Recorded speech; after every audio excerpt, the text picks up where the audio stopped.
Muy buenas tardes a todos, muchas gracias por venir al 10º encuentro del seminario del Departamento de Estudios Internacionales de la Universidad Uruguay. En esta oportunidad el profesor Javier Bonilla Sauz presentará un trabajo titulado Pierre Bayle y el debate sobre la tolerancia religiosa. Como ustedes saben, el profesor Javier Bonilla Sauz es el coordinador del Departamento de Estudios Internacionales de nuestra universidad. Es catedrático en Ciencia Política, es el catedrático en Ciencia Política y profesor de Política Comparada. El trabajo es sumamente original, es un pensador poco conocido para el gran público y eventualmente también para los estudiosos, por lo que va a ser más que interesante y original escuchar la presentación. Muchas gracias por venir. Adelante, Javier. Bueno, muy buenas tardes a todos. Muchas gracias por estar aquí en esta presentación y muchas gracias, Pedro, por la introducción que tradicionalmente ocupa el arranque de este seminario. Yo quisiera empezar por una primera advertencia que tiene que ver con la forma de presentación del tema que hoy iniciamos, que me gustaría dejar clara para el inicio porque introduce una cierta innovación en nuestra forma de trabajo. Estas notas preliminares sobre Bayle, sobre tolerancia y libertad de conciencia en el mundo actual, van a ser tratadas en dos sesiones de este seminario. La de hoy, 16 de septiembre, y la semana que viene haremos una segunda presentación, que es en realidad la continuación de la primera. En realidad, entonces, es importante destacar que se trata de una presentación única, dividida en una primera parte y una segunda parte. Es siempre la 10ª presentación del seminario del año, pero por su extensión y en parte también por su temática, nos vimos obligados, para no hacer una cosa muy, muy extensa y difícil de leer y de recibir, en dos partes que trataremos entonces de abordar nuestro tema. Para iniciar entonces con lo que va a ser la primera parte y nuestra primera intervención en torno al tema de Bayle, tolerancia, libertad de conciencia en el mundo actual. Yo creo que es necesario hacer algunas aclaraciones más allá de la advertencia de la forma de exposición, en cuanto a la temática que hemos elegido para trabajar hoy. En primer lugar, la audiencia y todos nosotros tenemos que ser conscientes que el autor elegido, el autor de fondo, que vamos a analizar a fondo, que es Pierre Bayle, al igual que su obra, resultan ser muy poco conocidos.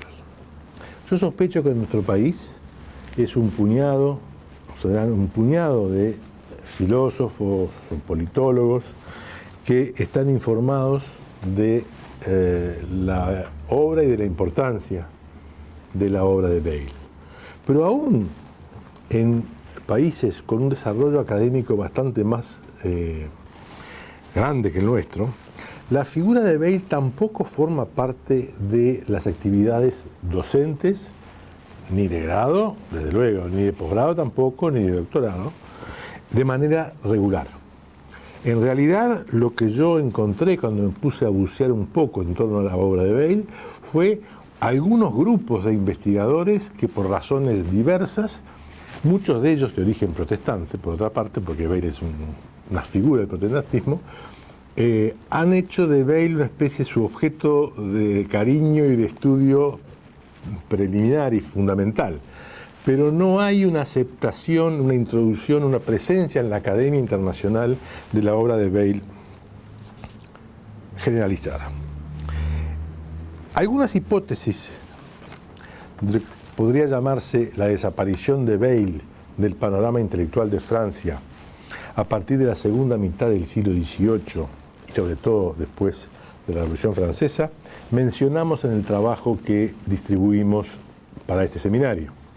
Obviamente por ello mismo no lo vamos a analizar en detalle aquí, pero sí me gustaría recordar 3 puntos que me parecen claves, que están ahí mencionados y desarrollados. Primero, algo que seguramente opacó y empujó hacia el olvido o hacia atrás la obra de Bayle fue la aparición 15 años después de su muerte en el momento cúlmine de su fama en Europa, porque no se olviden que él es de origen francés, pero vive con toda la comunidad hugonota en Holanda, por lo tanto es alguien conocido en toda Europa, es la aparición de la enciclopedia.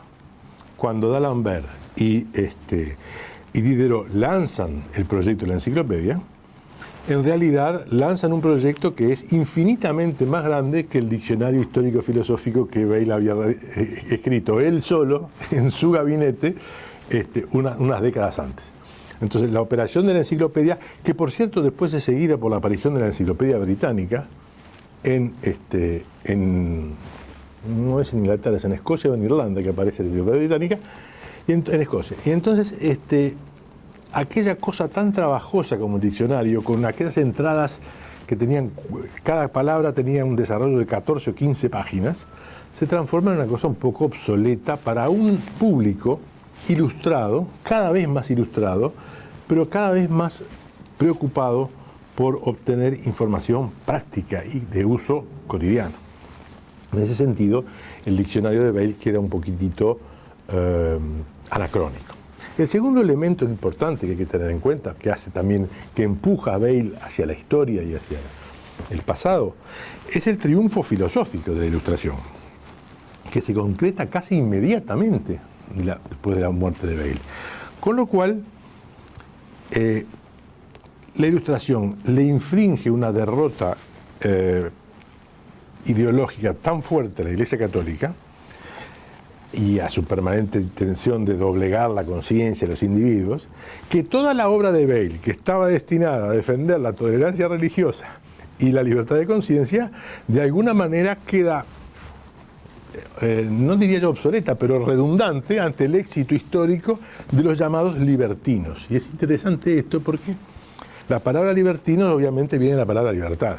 Y en el siglo XVII y siglo XVIII se le llama libertinos a los librepensadores. Es la Iglesia Católica que transforma las palabras libertinos en el contenido que tiene hoy, es decir, alguien que es objetable moralmente. Bueno, el triunfo libertino hace de la argumentación baileana algo que parece redundante. ¿Para qué seguir hablando de la intromisión de la Iglesia Católica cuando en realidad Francia entera, gran parte de Alemania, ni que hablar Holanda, se ha transformado en un mundo en donde la discusión, no diría que es un mundo laico, pero la discusión incluye la laicidad de una manera impredecible para el mundo al cual le hablaba Bayle. Por último, me parece que también la derrota del discurso religioso, pero modernizador, del calvinismo, es un efecto que también tendrá sobre la obra de Bayle. Es decir, más allá de que el calvinismo viene con una propuesta religiosa enormemente más moderna que la de la Iglesia Católica, el Edicto de Nantes en 1685 y la feroz persecución de los hugonotes por parte de la monarquía francesa hace que prácticamente toda la élite, y más que la élite hugonota, emigra a Holanda. Por lo tanto, el problema es que los hugonotes y el discurso hugonote se traslada a Holanda, donde, por cierto, no es casual que haya estado antes Descartes y esté conjuntamente en el mismo momento también un conjunto de filósofos y de pensadores y de religiosos, entre otros, nada menos y nada más que Spinoza, ¿no? Entonces, en realidad, de Francia, Bayle termina siendo desplazado. Me parece que estos son los tres elementos fundamentales que nosotros mencionamos en el trabajo y que me gustaría recordarles para arrancar con esto. ¿Por qué entonces nuestra intención hoy, en 2015, de recuperar a Bayle, de conocerlo y de conocer su obra? ¿Por qué entendemos que sus trabajos son de actualidad? Bueno, en parte esta primera sesión va a ser para eso, pero me gustaría empezar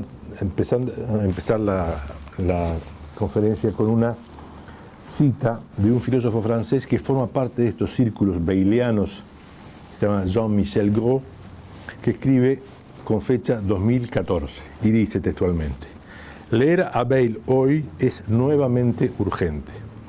Lo que muchos saludaron imprudentemente como la muerte de las ideologías ha abierto un período histórico en el que las certidumbres más tendenciosas y sin examen racional alguno reinan y donde los fanatismos más brutales gangrenan nuevamente nuestras sociedades. Esto es un texto escrito en 2014, no es un texto del siglo XVI ni un texto del siglo XVII. Bien, y bueno, yo diría que en efecto, no necesitamos hacer un esfuerzo de memoria muy complicado, porque el 11 de septiembre del 2001, entre las muchas cosas que cambiaron, es que el mundo que convivimos hoy despertó en una suerte de guerra o de guerras de religión. Y adopto esta expresión de manera voluntaria y expresa, porque creemos que revela en su descomunal arcaísmo el grado de barbarie en el que ha ingresado el mundo contemporáneo nuevamente. Y digo nuevamente porque si hasta hace unos años podíamos decir que el desgraciado papel que cumplieron los totalitarismos había sido primero relativamente contenido y luego parcialmente destruido y detenido para terminar el siglo XX libres del flagelo, en realidad la pausa de la relativa tranquilidad en los conflictos muy agudos es corta. No hay más de 10 años entre la caída del muro y la caída de las torres, ¿verdad? Entonces son 10 años de una relativa calma, donde sucedieron muchas cosas, hasta en los Balcanes y demás, pero en todo caso, el genocidio, las masacres generalizadas, lo que Hobsbawm llamó el corto siglo de las matanzas, ¿no? Pareció en esa década calmarse.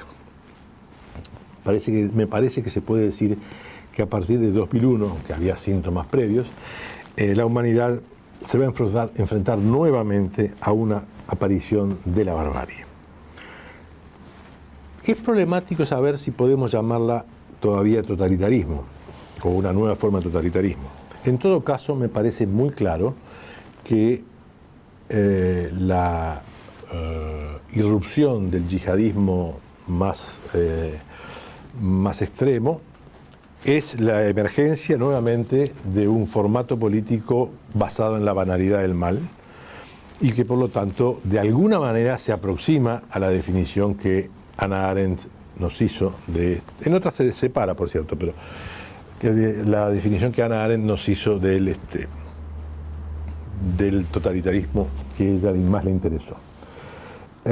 Sin embargo, algunas diferencias debemos marcar. A diferencia de los monstruos anteriores, el nazismo, el estalinismo, el maoísmo que todavía se mantiene disfrazado de civilizado, esos monstruos anteriores que se vistieron con los ropajes de sociedades futuras perfectas, utopías resplandecientes, a diferencia de esto, esta nueva versión totalitaria se presenta, yo diría, bastante más repugnante, ¿no?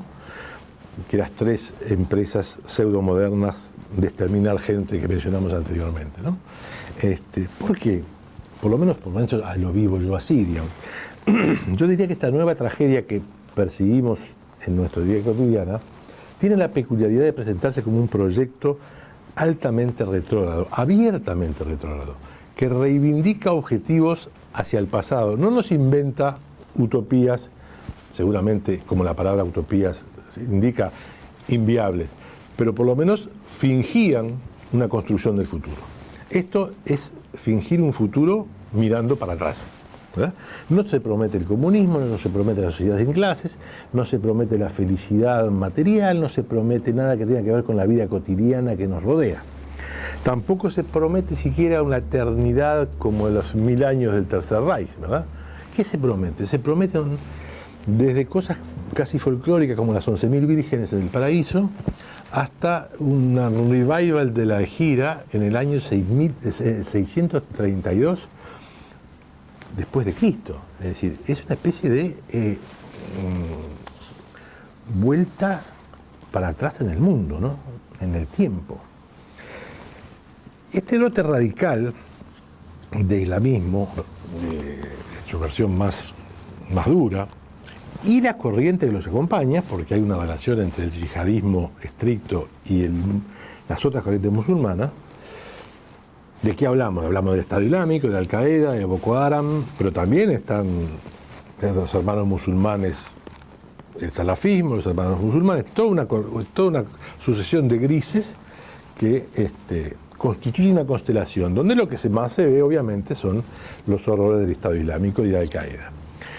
Pero más allá de este brote radical, yo diría que esto sería un poco payasada, un poco serio, si no apareciesen dos características que me parece que son las primeras puntas para analizar el problema. En primer lugar, precisamente porque es algo que se orienta y mira hacia el pasado, tenemos dificultades para caracterizarlo como un totalitarismo. Recordemos que Hannah Arendt, para ella, algunas de las raíces del totalitarismo, algunos de los conceptos explicativos del totalitarismo en Arendt son la emancipación de la burguesía europea de la sociedad precapitalista que la anticipó, el viraje de los estados-nación a lo que ella llama, o que llamaríamos nosotros, el modo imperialista, es decir, salir de la estricta base nacional del Estado, y el triunfo definitivo y a nivel global del capitalismo, o privado en el mundo occidental, o de Estado, ¿no?, en la URSS o en la China, ¿verdad? Y incluso en la propia Alemania, que no sabemos durante el periodo hitleriano si el capitalismo era todavía privado o de Estado. Es una discusión que no terminó de saldarse. En todo caso, esos requisitos para el totalitarismo estarían dados solo en parte, porque estamos como en una etapa económica un poco diferente, ¿no? Y la segunda característica que me parece importante empezar a desarrollar para entrar en el tema de hoy, es que la explosión de la retórica islamista, en sentido amplio, no puede ser, como muchas veces se hace esquemáticamente, reducida a un relato algo folclórico sobre el reclutamiento por algunas personas y por algunos religiosos de peso de un montón de campesinos analfabetos, de nómadas del desierto, de ulemas o de mulás de pueblo, en fin. Hay una versión folclórica que da alguna prensa sobre una aproximación sociológica del fenómeno que me parece que es un poco corta, porque no podemos olvidarnos que es mucho más que eso, porque tanto en Al-Qaeda como en el ejército islámico, como en Boko Haram, y en toda la galaxia, del yihadismo salvaje a sus hermanos musulmanes, convergen intereses y recursos de países muy importantes y de grupos muy importantes. Arabia Saudita, las monarquías del Golfo, Turquía, Irán, etcétera, es un conglomerado complejo. Pero en todo caso sí, todos están enfrascados en un doble movimiento. El cuestionamiento del Occidente y una guerra fratricida, una guerra de religión en el sentido que la vivió Bale, entre sunitas y chiitas.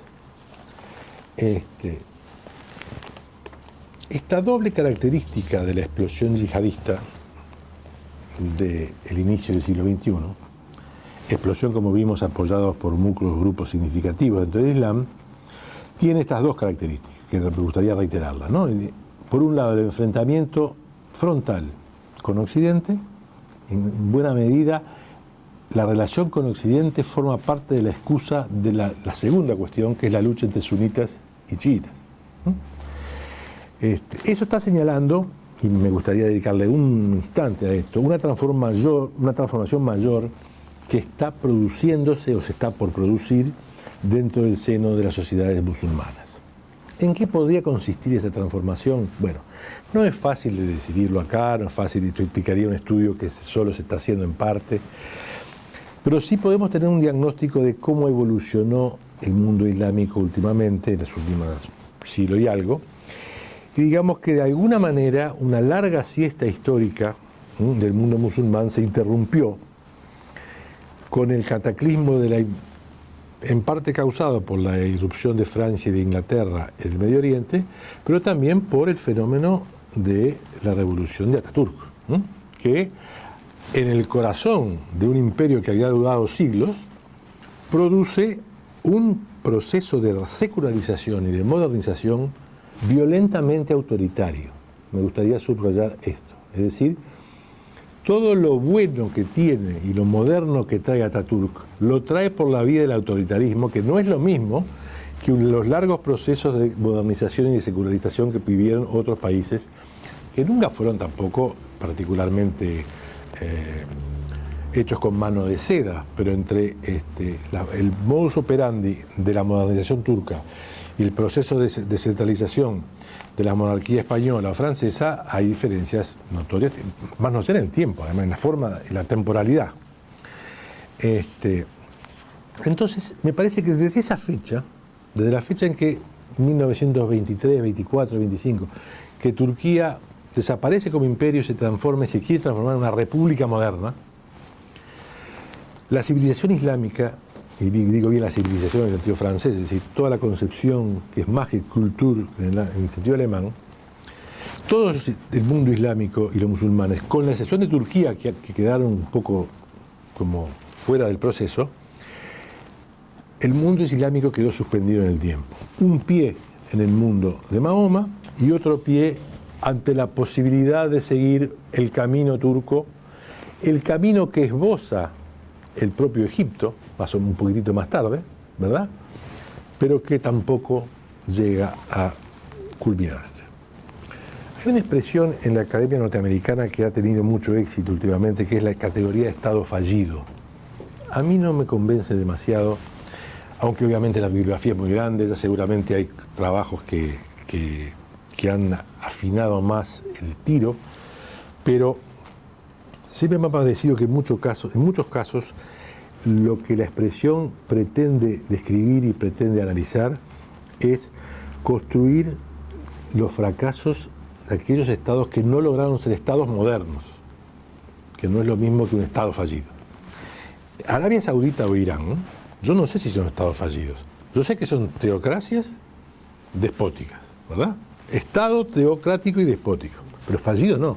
¿Dónde es que fracasó? Fracasó en que fue absolutamente incapaz de secularizarse, absolutamente incapaz de construir nada parecido a libertades y capaz de hacer absolutamente las cosas más terribles desde la perspectiva de aquellos que vivimos de hace siglos en un mundo secularizado y fundamentalmente desde el siglo XVII y XVIII en el mundo que Bayle y la ilustración primaria nos construyó. Entonces, esto me parece que revelaría un poco por qué este mundo islámico se ha puesto en este movimiento, pero bueno, las causas habrá que exigen un estudio en profundidad y centrado exclusivamente en eso. A nosotros no nos interesa eso más que como un ejemplo de algo que nos toca más directamente. Más importante de la arremetida que estamos sufriendo de la parte desde el Oriente y del Islam, que de alguna manera tendrá que ser procesada, es que constatamos que en el Occidente mismo, ¿no?, hay un proceso de radicalización dentro de los discursos religiosos que no tienen que ver con el Islam. El Islam ya hablamos de él y dimos una breve aproximación. Pero si vemos los discursos y las prácticas del catolicismo de hoy, del protestantismo de hoy, del judaísmo de hoy, me parece que hay cosas que son novedosas y que son inquietantes. Sí, repito, y no quiero olvidarlo, política y militarmente las diferentes manifestaciones de la barbarie islámica y yihadista ocupan el aspecto más importante y llenan la agenda, fuera de discusión eso. Pero filosóficamente hablando, del lado no musulmán, de nuestro lado, si ustedes quieren, estamos, diría yo, sospechando un cuestionamiento cada vez más marcado de ciertas certezas filosóficas que constituyeron las bases del mundo occidental moderno. Yo creo que hay una puesta en cuestión más generalizada de lo que estamos dispuestos a aceptar de los valores básicos de nuestra sociedad moderna, como empresa secular, individualista, racionalista, pluralista, liberal y democrática. En otras palabras, yo diría, quizás podamos hablar, estoy diciendo esto con comillas, lo tengo con comillas en el texto, una suerte de momento milenarista que ha puesto al pensamiento mágico, irracional, supersticioso, dogmático, místico, religioso, identitario, comunitario y hasta gregario, por encima de la vieja tradición racionalista, individualista y liberal. Eso no es sistemático, pero está bastante más extendido de lo que estamos acostumbrados a aceptar.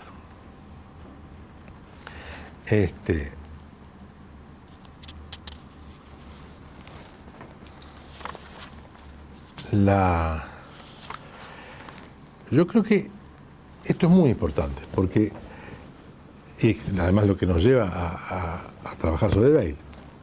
Yo creo que resulta fundamental plantear la existencia, o plantearnos como posibilidad, como hipótesis, la existencia de estos procesos culturales francamente antimodernos que no se limitan al Islam. No, hay una tendencia a todo lo que sucede, la medida que lo del Islam es tan llamativo y llena tanto la agenda, a pensar de que lo que está sucediendo sucede porque los islamistas están procediendo como están procediendo. Creo que tenemos un contagio propio, interno nuestro, que nos cuesta ver. Yo traje algunos ejemplos que son meros ejemplos puntuales. Veamos un segundo el papel de la corriente creacionista, ¿no?, y la extensión en la enseñanza de la corriente creacionista en los Estados Unidos en un número enorme de escuelas financiadas con fondos públicos. Escuelas públicas financiadas obviamente con fondos públicos. Escuelas privadas que reciben fondos públicos y escuelas charters que no son públicas pero que reciben fondos públicos. Debajo de la imagen vamos a poner aquí unas direcciones web en donde ustedes van a encontrar el mapa de los Estados Unidos y una serie de materiales donde muestran este fenómeno del creacionismo, cómo se ha extendido y que en realidad en nuestro país no es muy conocido.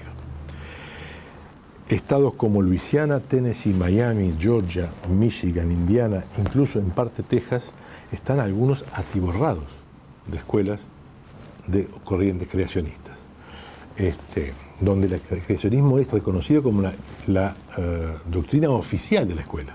Es decir, el mundo se inicia con Adán y Eva. Y todos los demás elementos que antropólogos, arqueólogos, siglos de historia reconstruidos, son simples pruebas que Dios ha sembrado para que nosotros no dudemos de su palabra escrita en la Biblia. Pero bueno, eso sucede en el mundo cristiano, pero la televisión, cuando vemos qué pasa en Israel, yo me formé por edad, me formé junto con el Estado de Israel. Y Israel era un Estado que, si bien tenía obviamente una conexión directa con el judaísmo, era un Estado que estaba pensado como un Estado esencialmente laico. Alcanzan con ver las imágenes que pasa la televisión sobre el peso cada vez más abrumador de los ortodoxos y ultraortodoxos en el gobierno israelí, para darse cuenta que algo está pasando dentro del judaísmo. No es un terreno que yo maneje particularmente, pero me parece obvio que es así. Algo todavía más insólito que pasaba hace 3 días, pero eso no pasó ni en Israel, ni pasó en Estados Unidos. Eso pasó en el Uruguay. Hace 3 días, en el Centro Cristiano del Cordón, hubo una reunión de diputados cristianos en el gobierno. La reunión era para consagrar a los representantes de los partidos, de todos los partidos políticos que han sido electos en este gobierno, de una gran pluralidad cuando se refieren a los partidos, aunque en realidad predominan los de un partido en especial, pero bueno. Entonces, aunque todos los cristianos que van a ser consagrados pertenecen a la corriente evangélica, o sea, es un lobby evangélico que acabamos de crear adentro del gobierno, ¿verdad? Y declaran, y abro comillas, que se comprometen a respetar la Constitución y las leyes siempre y cuando no contradigan la palabra de Dios. Eso en el Uruguay, de Varela y de Valle. Dicen que, abro comillas, acatarán los dictados de sus conciencias informados por la palabra de Dios, por encima de cualquier lealtad personal o partidaria. Y dijeron también que, abro comillas, la base y el fundamento para su actividad será el Evangelio. Eso pasa en Uruguay hace 3 días. Estamos de acuerdo que no forma parte exactamente de nuestra historia política, ¿no? Aquí hay algo nuevo, ¿no? Bien. Bueno, podría seguir agregando, es decir, los que conocimos Europa y vivimos Europa en los años 70 y 80, el antisemitismo europeo hoy es inadmisible, digo, no corresponde, incluso el anti-islamismo, porque la relación con la cercanía del conflicto islamista genera las dificultades que está teniendo Europa con los refugiados. Yo conviví con inmigrantes magrebinos en Bélgica y en Francia, y en parte en Suiza.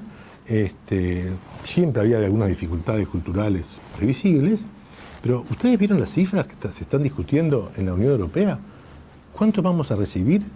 La Unión Europea tiene 500 millones de personas y estamos discutiendo si recibimos 120.000, 150.000, 800.000, 500 millones de personas. ¿Qué hubiese hecho Estados Unidos, Argentina, Uruguay si le hubiesen dado las cifras de lo que se iban a venir de Italia, se iban a venir de Irlanda, se iban a venir de España? Es decir, hay evidentemente una crispación que me parece que tiene que ver con esta dificultad que tenemos de reencontrar nuestros orígenes de países modernos.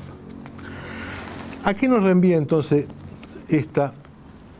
tanto la reflexión general que hicimos sobre el problema del mundo musulmán, como estos últimos ejemplos tomados al vuelo de las religiones ajenas al Islam? Me parece que, en nuestra opinión por lo menos, estos elementos apuntan a que estamos efectivamente ante un serio debilitamiento del discurso moderno que Europa y Occidente, porque acá es Europa y Occidente, es Europa y América, generaron en el siglo XVIII. Aquel discurso que tenía como eje el individuo, la racionalidad, el pluralismo, la secularización lo más estricta posible de lo público, el liberalismo y la democracia. Todos estos valores, que fueron los valores en los cuales se formaron nuestros países, están enfrentando ataques y sufren críticas que, me parece, debemos buscar una explicación. La explicación no la vamos a encontrar en este contexto porque sería un curso entero de filosofía contemporánea, pero sí creo que podemos mencionar lo que yo llamaría, que otros han llamado además, el quiebre de la filosofía occidental. De alguna manera, la filosofía occidental, la forma en que la filosofía en última instancia es la forma en que se autoconcibe una civilización, no es otra cosa que eso. Sufre un quiebre en algún momento con el surgimiento del romanticismo y en algún momento del siglo XIX. Pero el problema real se plantea un poco más tarde, hacia el final del siglo XIX y principios del siglo XX. Entre 1880 y 1920 y 30 hay una vuelta total del pensamiento filosófico, que yo diría los dos primeros representantes de este giro son Kierkegaard y Nietzsche. El primero haciendo una, yo diría, desmesurada, por no decir irrefrenable, cultura del irracionalismo como forma de encarar la vida. Nietzsche es más complejo, pero también incorpora la idea de la muerte de Dios y del superhombre, lo cual no es que nosotros tengamos ninguna, como se habrá notado, ninguna preocupación particular por la figura de Dios, pero declarar la muerte de Dios y la fundación del superhombre me parece que plantea problemas filosóficos que tenemos que resolver. Y después viene una serie de propuestas fenomenológicas, relativistas, historicistas, existencialistas, que en torno a figuras como Husserl, Jaspers y Heidegger hacen que la filosofía del siglo XX se despega radicalmente de la tradición filosófica que yo diría va hasta Hegel, ¿no? Y que viene, sí, eso sí, con cambios muy profundos, pero que viene desde la antigüedad. Esta crisis de la filosofía occidental sobrepasa, como les decía, obviamente las posibilidades de esta exposición. Pero sí nos gustaría terminar diciendo que si no encontramos, por lo menos en nuestra opinión, y alguno de nosotros me consta que hoy no está aquí, pero que piensa igual, si no encontramos una forma de articular un revival obviamente adecuado a algunas líneas epocales inevitables, sin por ello caer en el historicismo que cayeron los que estamos criticando, ¿verdad? Pero si no podemos articular un revival de Descartes, de Spinoza, de Kant, el siglo XXI será muy parecido al corto siglo XX de las matanzas, y tenemos en el horizonte algo muy parecido a lo que pasó en los años 30 y 40. Este contexto filosófico tiene un primer tema. Por algún lado hay que empezar la revisión de este problema filosófico. Y nos pareció que el primer tema a discutir era precisamente el tema de la tolerancia y de la libertad de conciencia. Porque la discusión está en torno a cómo se están comportando los pensamientos religiosos, ¿verdad? Por lo menos es una forma de abordar la crisis filosófica que estamos viviendo. Y precisamente a fines del siglo XVII, durante lo que se está llamando últimamente, algunos estudiosos llaman la Ilustración temprana, Pierre Bayle va a ser el más brillante y el más llamativo y el más autónomo de aquellos que en plena guerra de religión, pero guerra de religión realmente en serio, teorizaron en su obra las dos cuestiones que serán la parte medular de la segunda intervención nuestra: la libertad de conciencia y la tolerancia o intolerancia religiosa. Bueno, entonces será hasta la próxima sesión.